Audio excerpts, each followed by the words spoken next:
hey, marriage is actually God's idea. I don't know about you, but I don't see many people putting together a big thought as to what the origins of marriage are, let alone its purpose. I think for most people, they approach marriage kind of like a Nike swoosh. Just do it. I know I'm guilty of that. When I got married, I don't think I put a lot of thought into it. It just was that simpleton in me that said, just do it. I had a great looking prospect, and she said, yeah, and seemed like the right thing to do because other people were doing it. Honestly, I just never put a lot of thought into it. So anyhow, this shirt that I have on, we'll call this my wedding garment. Some religions have a wedding garment. This is my wedding garment, my undergarment, even though it's an outer garment.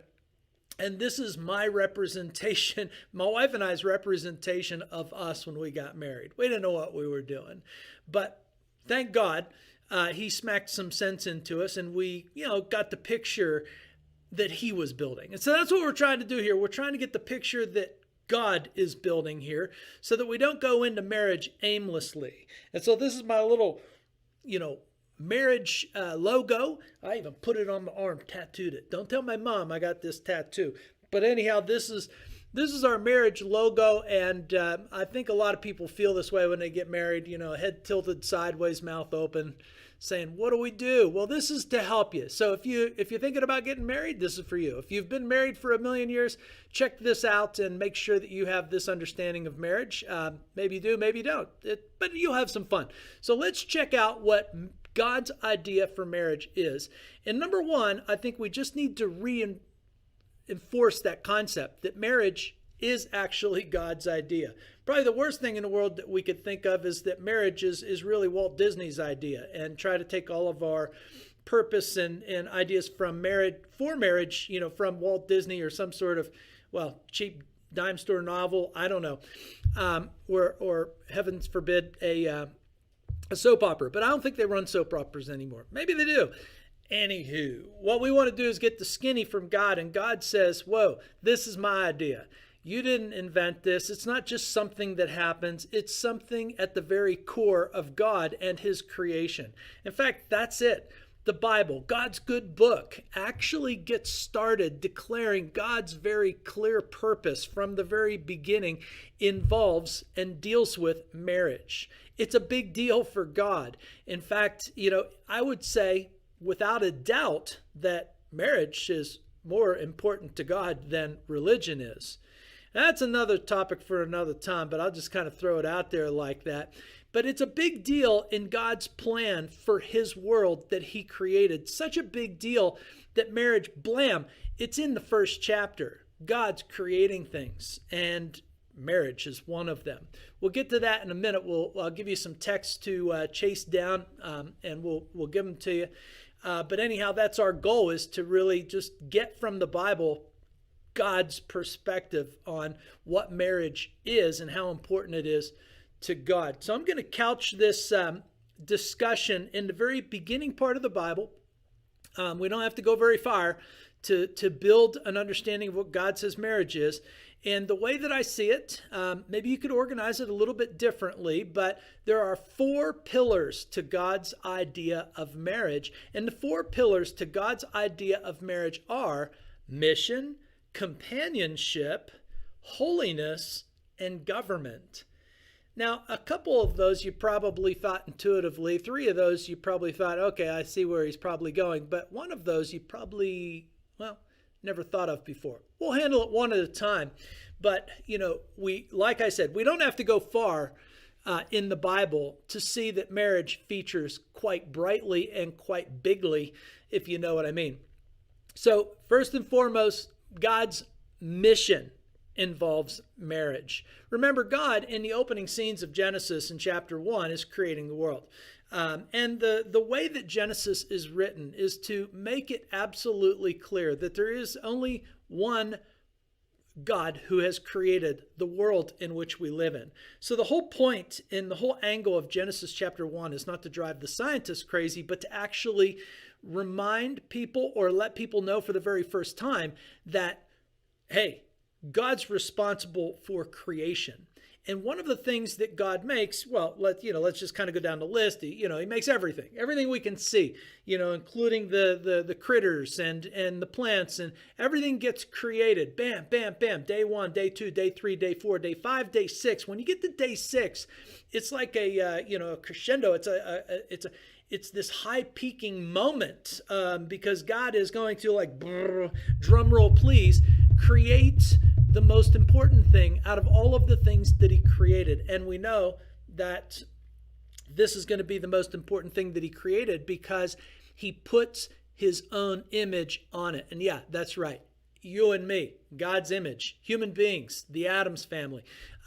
We are the climax of God's creation because, well, we get to bear his image. We're designed to bear his image. So God's mission in creating the whole world is to create this world and fill it up with God's own image bearers. So in Genesis chapter 1, verse 26 to 28, like I said, 26 verses into chapter 1 of the Bible, it starts off, in the beginning, God created the heavens and the earth. Okay, we're familiar with that. By the time we get done with day 6, here's what God says. God saw everything that he made, and behold, it was very good. Hey, listen, everything before that was just good. This that he just created is very good. And what is it that he just created? Mankind. And it's not just mankind that is very good. It's very specific that this making man in our own image after our likeness and giving them dominion over the fish and the birds and the livestock and everything that creeps on the earth is all about God creating man in his own image. In the image of God, he created him. Male and female, he created them, and then God blessed them. You see, God hadn't blessed anything. He blesses this. He blesses human beings. He blesses the male and the female that he just created. And God said to them, be fruitful, multiply, fill the earth, subdue it, and have dominion over the fish and, the birds and all the stuff, everything that moves on the earth. And then, bam, God saw that what he just made and called it very, very good. So this is the game plan. This is the mission statement of God. If you were going to put a mission statement up, it's this: fill God's world with God's image bearers, specifically families. How is God going to fill the world with God's image bearers? Well, I hope that you don't need a college education to put this together. With family, the male and the female are going to get together and they're going to create family. By the time you get down to Genesis chapter 2, we get a better description of family, and that's a man leaving his father and his mother and holding fast to his wife, and the two become one. Family, baby. That's how the Bible talks about family. Two become one, bam. Guess what happens when two become one too? Babies. Well, that's another thing. But we got to get the vibe. We can't read the Bible like we don't like God. We can't read the Bible like it's a big yawn. It's extremely exciting to hear that me and you in this creation are image bearers. And not only are we image bearers, but we're part of a family. I came from a family. You came from a family. We all come from a family. And one thing is absolutely clear. And that is the children in the family, they want their parents to have a serious understanding about marriage. There is no child in the world that couldn't care less if his mom and dad take the marriage seriously. Every child, listen, and our world is so silly. We want to listen to the kids, when it comes to, environmentalism. But we don't want to listen to the kids when it comes to family. Every kid will tell you they want mom and dad to take marriage seriously. Trust me. Start doing your own pop poll on the streets or whatever it is. But family is from the very beginning rooted into God's idea, God's purpose for the whole creation that he just made. And then he empowers family. He empowers the men and the women as they make babies to become families, and each one of these family units is going to share God's rule. That's what it says right there. The male and the female that he creates and he blesses. He tells them, be fruitful and multiply and fill the earth and subdue it and have dominion over it. You see, God puts the family as co-rulers, co-regents with him, but under him. That's a great place to be. I don't know about you, but that sounds like good stuff. And that sounds like the kind of stuff that we all should know. But sadly, I don't think that we all think about it like that. We also got to remember that the Bible's opening scene, God's opening scene was in the beginning, God created the heavens and the earth. It's very clear that God is being portrayed as the one who takes chaos and turns it into cosmos. If you never looked up the definition of cosmos, go ahead. But cosmos means to order things and to put things together in a meaningful way, in a purposeful way, in a way that works. You know, cosmopolitan, that word is, well, a word that we easily use about a city that's well organized and things just seem to work. And the way that it works is because it's working on an organizational scheme. God is the God of cosmos. God is not the God of chaos. God actually is taking chaos and turning it into cosmos.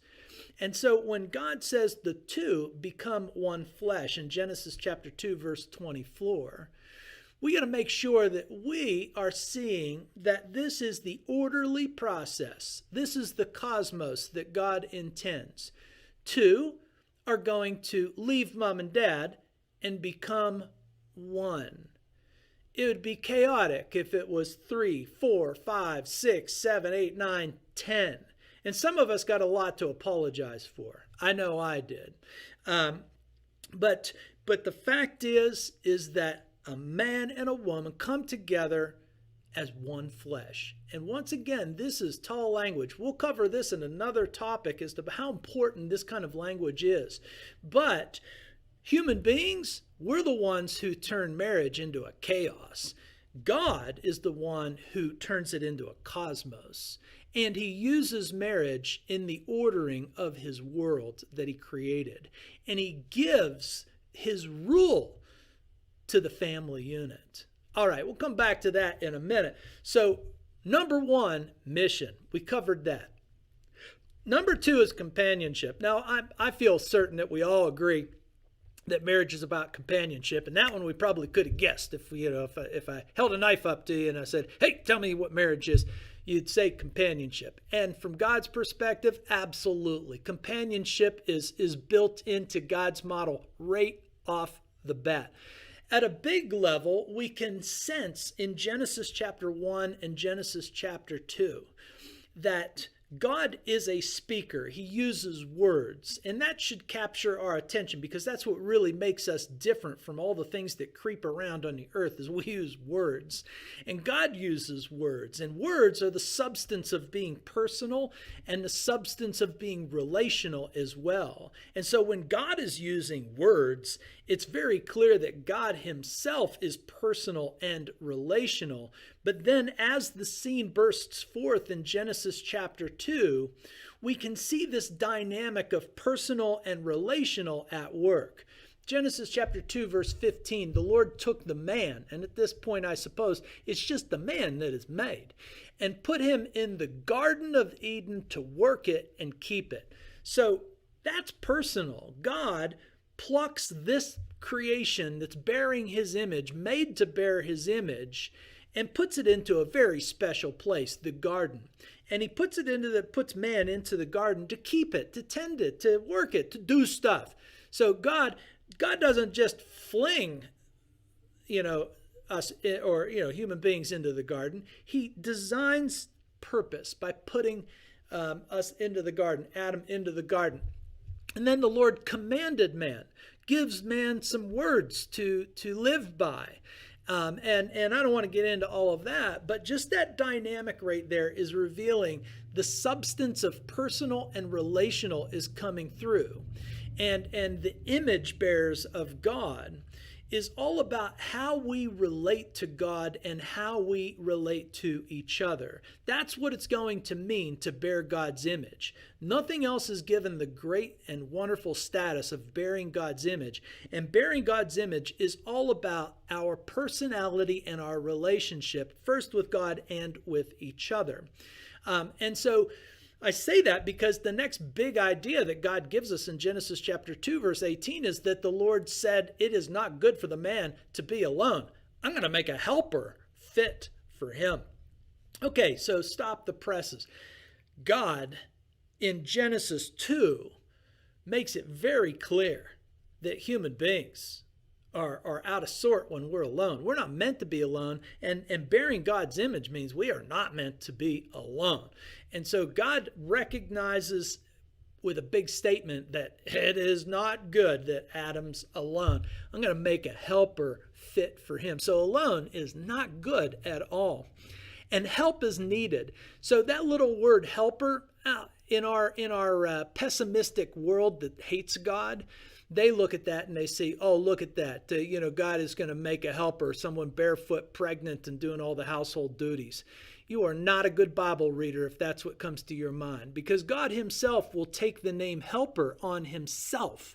So in the later writings of the Bible, God is going to identify himself quite often as the helper. In fact, Jesus describes the Holy Spirit, the third person of the Trinity, as us Christians say.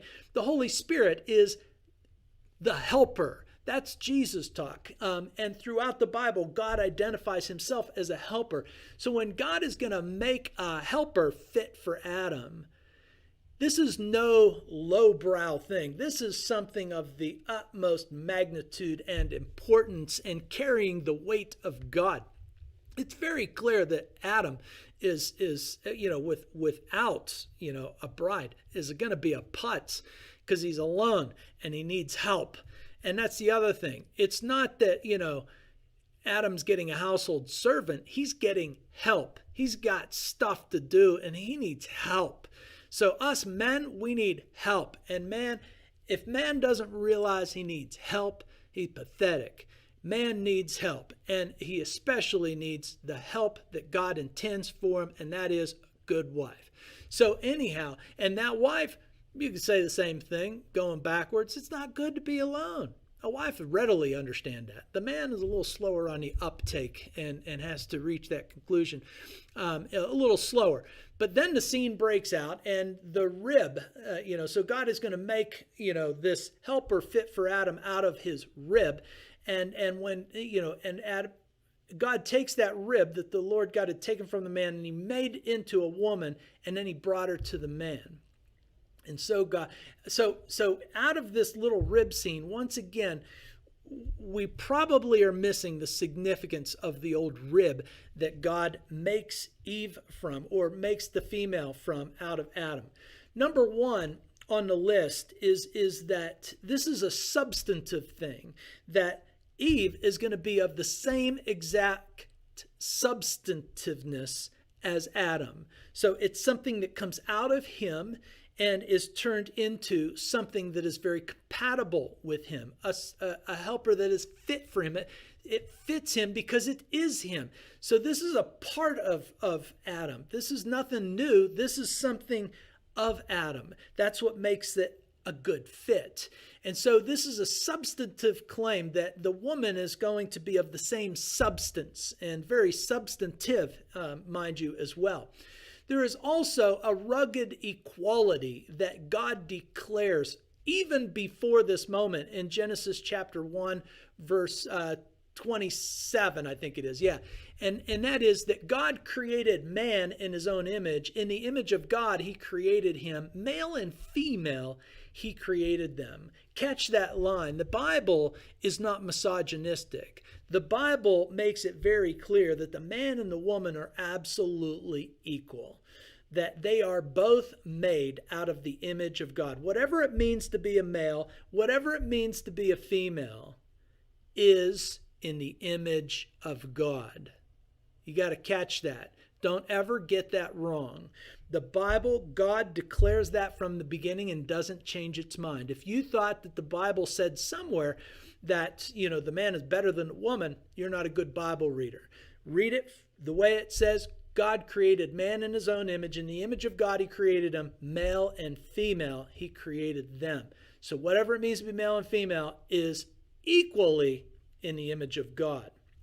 Okay, so substantive, equal, and also close to the heart. Some people, and it's not bad, some people liken the word rib in Hebrew to mean a whole half. So you have, Adam cut in half basically in this surgery and then put, and out of a whole half. And that's fine to think of it that way. But I think that the word rib, and the word rib can double as the word half, like many words have multiple meaning. The word rib does too in Hebrew. But I think there is something very special about the rib that, God is making the woman from. Because if you think about the rib, think about where the ribs are, and think about what's the most important thing under the ribs, the heart. And so I think very clearly God, by design, chooses to make Eve out of the rib, the female out of the rib, because this is all about companionship, and this is all about a good relationship. And so this good relationship that God is announcing is going to be a relationship of the heart, keeping this relationship in your heart. Listen, ladies and gentlemen, Walt Disney never wrote anything like that. God did. That's why God is the originator of marriage. Marriage is God's idea. It's not anybody else's. He's the one first on the scene. Whatever we're doing, it should be what God is doing when it comes to marriage. So that's pretty cool. Substantive, equal, and close to the heart. That's God's idea of companionship when it comes to a marriage. But it gets even better, right? We know that it gets even better. The man in Genesis chapter 2, verse 23 says with jubilance, "This is at last bone of my bones, flesh of my flesh." Remember, he was alone. Flesh of my flesh, she'll be called woman because she was taken out of man. He is identifying, this is of the same substance. She's my equal. She's close to my heart. He's saying all of that. And we ought to pick up on that, as we think about these words, because it's cool and it's great and it will shape your marriage if you think like that. And then in Genesis chapter 2, the scene ends with these words. "Therefore, a man shall leave his father and mother and hold fast to his wife." Hold fast to his wife, and they shall become one flesh.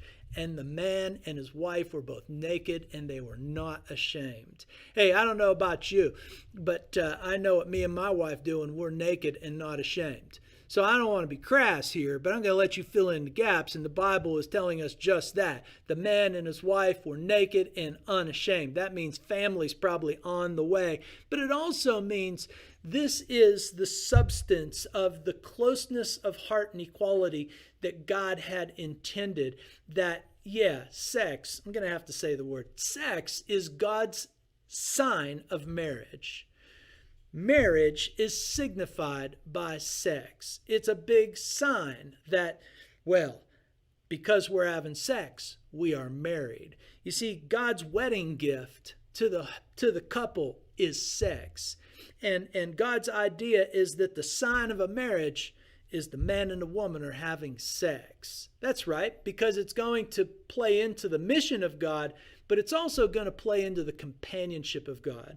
This is God's perspective that you can have lots of personal relationships on the planet, but you will never have a personal relationship that has the level of intimacy when it comes to sex.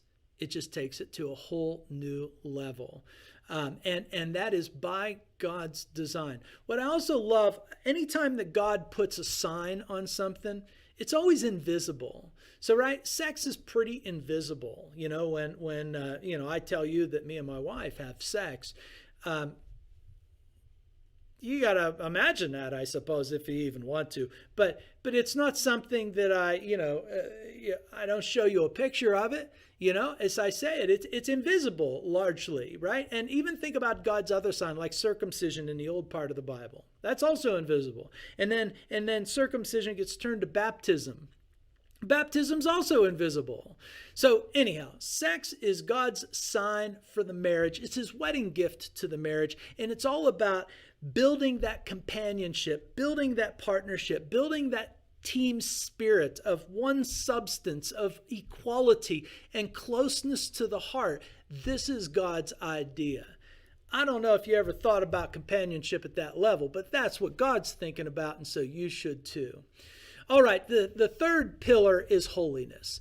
And holiness is going to be very important because we are designed for godliness. So I already read this passage. The Lord took the man out of the Garden of Eden, put him in the Garden of Eden, to work it and to keep it. And then the Lord God commanded the man, saying, you may surely eat of every tree of the garden, but the tree of knowledge of good and evil, you shall not eat that. For in that day, if you do, you're going to die. You see, God designs us to be listeners. God designs us to be able to listen to God. God designs us to be able to trust God. God designs us to actually be co-rulers with him as long as we're under him, as long as we're taking his instructions. And so when we are designed to take God's instructions to our own hearts, it's going to be very important to have somebody who can keep you accountable to that, who can keep you focused on the mission that God has, the companionship that God desires for you. It's going to be important to have somebody help you to keep focused on what God is doing. So we are designed for godliness, and we got to keep ourselves holy, and our husband or our wife is that thing that God gives us to help keep us holy. If you don't know what I mean, so God gives, Adam and Eve commands, and they're designed to listen to these commands. And if you don't know what I mean, just take a look in Genesis chapter 3, verse 6, and look at the awful thing that happens. The awful thing that happens is not that she took of the fruit and ate, but she also gave some to her husband who was with her, and he ate. The most pathetic person in the story is Adam. Hey, you can excuse Eve for getting a little confused and tongue-tied with the clever serpent and all of his words. But Adam was there, and he should have intervened. He could have said, whoa, whoa, whoa, I don't know what you're doing or what you're saying, but we're going to check in with God first. And he should have removed her from the scene. But Adam's pathetic here because he doesn't do anything. God designs us for holiness so that we do something about it, so that we keep ourselves close to God. And if we keep ourselves close to God, I guarantee that you'll keep each other close to one another. That's the way it goes. I always told my kids, I always told my wife, I love Jesus more than I love my wife. I love Jesus more than I love my kids. Why? Because that makes me better lovers of my wife and my kids. And that's God's idea for us, that we would love him, and in loving him, a lot of people say, well, don't get the religion thing all crazy now. I say, bull. Go crazy with it, because if you do it right, God always sends you right back to your wife or to your husband. God always sends you right back to your children to love them even more. That's God's idea. But we got to have an accountability partner. We got to have somebody help keep us holy as God is commanding us and designing us to be listeners to him. And so we're going to need help with that because, we're empowered to have this bearing of his image, and we might misuse that power. Our other half is meant to be our accountability partner. Keep us safe, keep us godly. That's God's design. Okay, the last idea is government, and this is the one you probably never thought about. But believe me, this is a word to your mother, as Vanilla Ice used to sing. This is, God's idea of words and giving words is not to give words to, let's go Brandon. No. God gives words to your mother and your father. The mom and dad, they receive God's words. And as they receive God's words, they receive God's words as a family. And so God's words are actually for the male and the female created in his image. And when the male and the female who are created in his image become family, become one, as we just heard, then the ideas of dominion and multiply and fruitfulness are all God's purpose words for the family, for your mom and dad. And then when you become a mom and dad, they're for you. You know what I'm saying? That's how it works. That's God's idea. You see, God's words are for family, not for government, but for family. God rules the earth, not from governments, but from family. That's right. God could care less about Brandon. God could care less about the kings and the queens of this world. What he cares about is the family. God ignores kings and he ignores presidents and he goes straight to the family. You see, those are just middlemen for God. He wants to get straight to the action. And the real action from God's point of view in governing this planet is the family. And so God organizes Israel, his nation, by families. It's Israel who goes derelict in their duties and they want a king like other nations. And as soon as you hear that, you know this thing ain't going well because the families aren't listening to God. And so God, though, organizes Israel by families, not by kings. No, he'll use that kingship idea too. But the whole idea is that we are suckers for bad government because we accept any other form of government except for God's form of government. And God's form of government is a direct form of government from God to the family. That's how God rolls. And that's how he is unrolling this whole thing. Like I said, Genesis chapter 1, verse 26 to 28 is all focused on the language of dominion, is power, the language of being fruitful, the language of subduing and having dominion over everything that moves on the earth. These are the words that God is giving to the family unit. Imagine, if you would, imagine the world in which we live in. Imagine a world where husbands and wives and mums and dads all had God's idea of marriage in mind. You know, it would be a far, far better place. Part of the unraveling of the world around us is people not taking family seriously and not taking the marriage seriously. And that's bad news. But the good news that God has is that he invites us in to his wonderful plan that he designed right at the very front of creation, to be on his mission, to be companions. Yes, the two become one, to become companions, to become partners in life and life's adventures, and to indeed keep each other holy, and to be God's government on earth. That's pretty cool stuff. And hey, we got more than this. This is just the first scene. So join up, keep a watch out. We're going to have more on God's idea of marriage. Thanks for hanging out with us.